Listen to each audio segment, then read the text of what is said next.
Salut tout le monde, c'est Éloi de Apollo Scooters.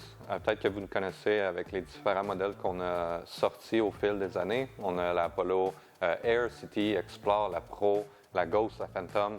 On a vendu des milliers de modèles à travers le monde. Puis on fait tout le temps nos vidéos en anglais, puis on essaie d'être discret au Québec parce que c'était illégal.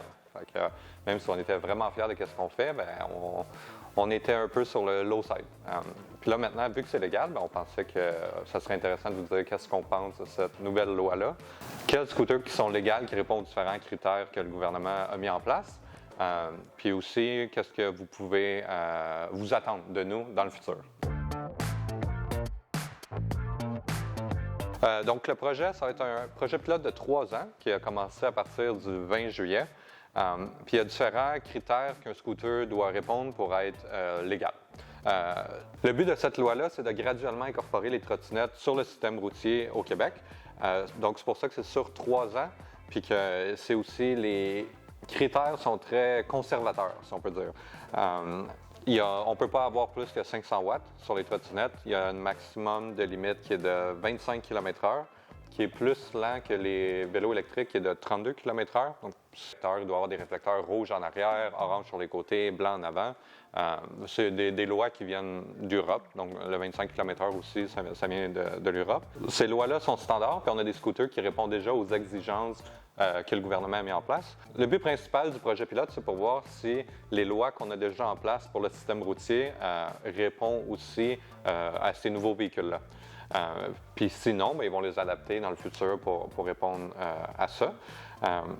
Pour moi, je pense que la vitesse maximale devrait être au moins de 32 km/h. Je pense qu'il ne devrait même pas avoir de vitesse maximale. C'est comme les autos, le monde sont capables de gager par eux-mêmes. Puis je ne sais pas comment les polices vont contrôler ça, même s'ils t'arrêtent. Puis c'est comme dans certains pays qui ont des dynos, qui ont des petits trous qui virent que tu mets du scooter dessus. Tu peux juste changer les gears, puis après ça, la police va voir que ça roule à 10 km/h. Le wattage, c'est la même chose. Si on ne l'imprime pas sur les moteurs, il n'y a pas de façon de le savoir. Donc, c'est des lois qui sont là, mais que je ne sais pas vraiment comment ils vont être applicables. Fait que tant qu'à faire ça, vous êtes juste aussi mieux de l'ouvrir à tout le monde, puis de s'assurer que le monde, il porte des casques, qui fait partie de la loi. Que je pense que c'est bon, tout le monde devrait avoir des casques, puis des full face aussi. Parce que quand tu tombes, tu vas te défoncer toutes les dents. Fait que tu devrais avoir un casque qui te protège comme il faut. Puis ils sont pas chers. Sur Amazon, tu en as 100$, puis c'est des motorcycle helmets. La communauté a fait des pétitions en ligne pour que ça soit légal. Puis clairement, quelqu'un a écouté, puis c'est pour ça que maintenant, il y a le projet pilote. Donc, je peux juste vous encourager à continuer à donner votre opinion sur quoi que vous pensez qui fait du sens dans ces règles-là, comme la vitesse maximale, le wattage, ces trucs-là. Puis clairement que quelqu'un va écouter aussi à la ville, au gouvernement, puis va adapter les lois dans le futur. En ce moment, les scooters qu'on a qui répondent à ces critères-là, il n'y en a aucun parce qu'ils vont tous plus vite que 25 km/h parce que nos scooters sont puissants et sont courts. Mais ils peuvent tous être limités par, on a une application mobile, vous pouvez mettre un top speed via ça. Il y a aussi différentes gears que vous pouvez mettre. Vous avez Gear 1, Gear 2, Gear 3. Que vous pouvez dire, OK, c'est 10 km/h la première, la deuxième c'est 25 km/h, puis la troisième c'est 32 km/h. Puis juste utiliser la Gear 1 puis 2 si vous êtes dans la rue, ou la 3, quand vous voyez une police, vous ralentissez. Mais elle qui répond à vraiment toutes les exigences, côté wattage, côté le speed, si vous le limitez, les réflecteurs, tout, ça serait la Apollo Air. En arrière, on a le réflecteur rouge avec la lumière de frein. Des deux côtés, on a des réflecteurs orange, puis en avant, où est-ce qu'on a la lumière sur le guidon, on a un réflecteur blanc aussi. Le moteur est de 500 watts, un simple moteur. Puis encore une fois, elle va à 35 km/h, mais vous pouvez la limiter si vous voulez. On a aussi l'Apollo City qui a un simple moteur. On a les réflecteurs, encore une fois, 500 watts le moteur, juste un. Puis la limite de vitesse, encore une fois, est programmable. Donc ça aussi, ça serait légal du côté de la loi. Tous les autres modèles qu'on a, l'Apollo Ghost, l'Apollo Phantom, l'Apollo Pro, même la Explore, sont tous en dehors de ces limites-là, mais sauf pour les réflecteurs, le wattage et la vitesse, encore une fois, c'est personnel. Si vous le limitez, tout devrait être correct. Puis moi, personnellement, je roule avec la nouvelle Apollo Pro qu'on vient de lancer. Puis on a croisé plein des polices. Puis tant que vous êtes raisonnable avec votre casque, vous ne brûlez pas des lumières ou que vous n'allez pas à 65 dans la piste cyclable, ils ne vont pas vous achaler. Donc je pense que c'est vraiment juste, ils essayent de mettre des guidelines en place, mais tant que vous respectez le gros bon sens, vous allez être correct.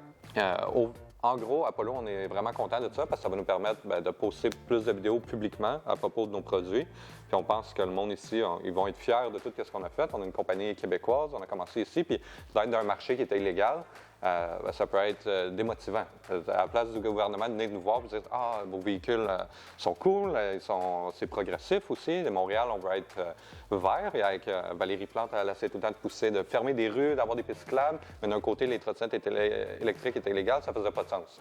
De voir que là, nos produits qu'on fait sont légaux ici, puis qu'on n'a plus besoin d'être stressé à chaque fois qu'on voit des polices ou que nos employés n'ont pas de ticket. Évidemment qu'on est content, puis on va poster de plus en plus de vidéos sur les groupes Facebook comme Trottinette électrique Québec ou même sur YouTube en français. On va essayer de mettre, d'avoir le choix au moins de choisir en anglais ou en français. Puis quand on met des vidéos en anglais, c'est pas qu'on crache sur le Québec, qu'on n'aime pas la langue française, c'est juste que 99% de notre marché est en dehors du Québec. Donc, on est une petite compagnie, on a des ressources qui sont vraiment limitées. Donc, vous pouvez comprendre que ça fait plus de sens pour nous de le faire en anglais ou est-ce que le reste du monde parle en anglais. La chose que vous pouvez faire, c'est encourager une compagnie locale ici. Puis le plus qu'on a de monde au Québec, le plus qu'on va sortir des vidéos en français puis mettre l'emphase sur ça. Sur le groupe Trottinette électrique Québec, je vois tout le temps du monde qui ont des Caboo, des Nami, des Xiaomi, des Segway. Je pense que si vous prenez le temps d'aller sur notre YouTube channel, que vous regardez l'effort qu'on fait pour tester nos trottinettes, comment on est ouvert aussi à propos de notre compagnie. Chaque vendredi, vous avez toutes l'équipe de direction d'Apollo qui va sur Facebook et qui répond à toutes vos questions en live, tous les vendredis sans faute. Il n'y a aucune autre compagnie qui font ça. Puis il n'y a pas une question qu'on ne va pas répondre. Si on ne répond pas à une question, on va juste. C'est parce que la question, ça va être à propos d'une commande, puis on va vous dire demandez au customer service, puis on va vous laisser savoir comme ça. Mais on est ouvert, on est transparent, on est fiers. Nos bureaux sont ici sur le bord du canal de la Chine. Vous pouvez venir nous voir, vous pouvez venir essayer nos trottinettes. Donc, je vous encourage juste à encourager une compagnie locale, puis de nous laisser savoir quel genre de vidéos vous aimeriez voir aussi sur YouTube qu'on peut faire pour vous, la communauté.